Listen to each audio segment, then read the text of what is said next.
प्रश्न असा येतो याच्यामध्ये की जेव्हा राजकीय विश्लेषक या कालच्या घडामोडींकडे आणि गेल्या काही दिवसांमधल्या राष्ट्रवादी काँग्रेसच्या घडामोडींकडे पाहतात, तर त्यांचं असं म्हणणं आहे की जेव्हा ही उमेदवारी, विशेषतः पुण्याची उमेदवारी काल दिली गेलेली आहे विक्रमजींना, त्यांचं म्हणणं आहे की हे भाजप पुरस्कृतच झालेलं आहे. म्हणजे भाजपमधनं ते एका दिवसात येतात, त्यांना उमेदवारी दिली जाते आणि याच्यामध्ये पुण्यावर राजकीय वर्चस्व कुणाचं असणार याची एक मोठी किनार किंवा या मोठ्या स्पिअरमध्ये हे सगळं घडते. असा कुठलाही प्रकार नाही. तुम्ही जर बघितलं असेल, अनेक निवडणुका वेगवेगळे पक्ष लढवत असतात. वेगवेगळ्या पक्षांना त्या त्या वेळची परिस्थिती लक्षात घेऊन निर्णय घ्यावे लागतात.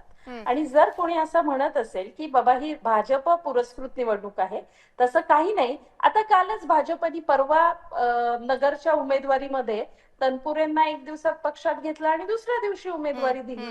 त्याच्यामुळे असं काही नाही की ते राष्ट्रवादीमध्येच होतं. ते राष्ट्रवादीमध्ये होतं, भाजपमध्ये होतं, काँग्रेसमध्ये होतं, अनेक पक्षांमध्ये. कारण त्या त्या वेळची राजकीय परिस्थिती वेगळी असते आणि त्या त्या अनुषंगानं निर्णय घ्यावे लागतात पक्षश्रेष्ठींना.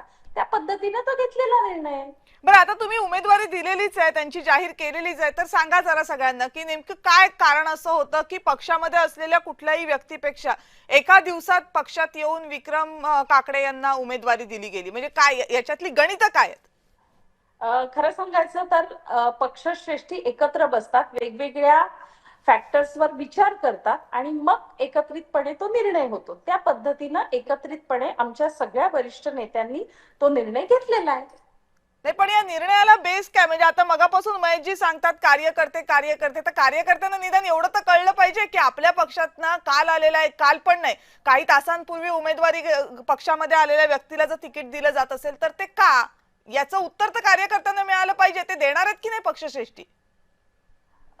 पक्ष जेव्हा काम करतो तेव्हा बेरजेचं राजकारण करतो, मग कुठलाही पक्ष असो. त्याच्यामुळे अनेक गोष्टी अशा असतात की ज्या सगळ्यांसमोर सांगणं अपेक्षित नसतं. कारण शेवटी आमच्या पक्षाच्या स्ट्रॅटेजीज काय आहेत हे आम्ही लोकांसमोर, ठीक आहे, आमच्या कार्यकर्त्यांची अंतर्गत मीटिंग होईल, अनेक इच्छुकांनी जर विचारलं किंवा आमच्या कार्यकर्त्यांनी, त्यांना आम्ही ते वेगवेगळ्या पद्धतीनं सांगू. पण बेरजेचं राजकारण एवढंच आहे. बेरजेचं राजकारण असं आहेच ना, कारण शेवटी विक्रम काकडेंचे वडीलही कधी काळी पुण्यात राज्यसभेवर खासदार राहिलेले आहेत.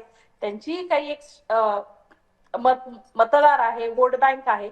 त्याच्यामुळे ह्या सगळ्या पद्धतीनं आम्ही इकडे बेरजेचे राजकारण करताना टिंगरेंना वजाबाकीचं राजकारण का पाहावं लागलं तेही तर सांगा.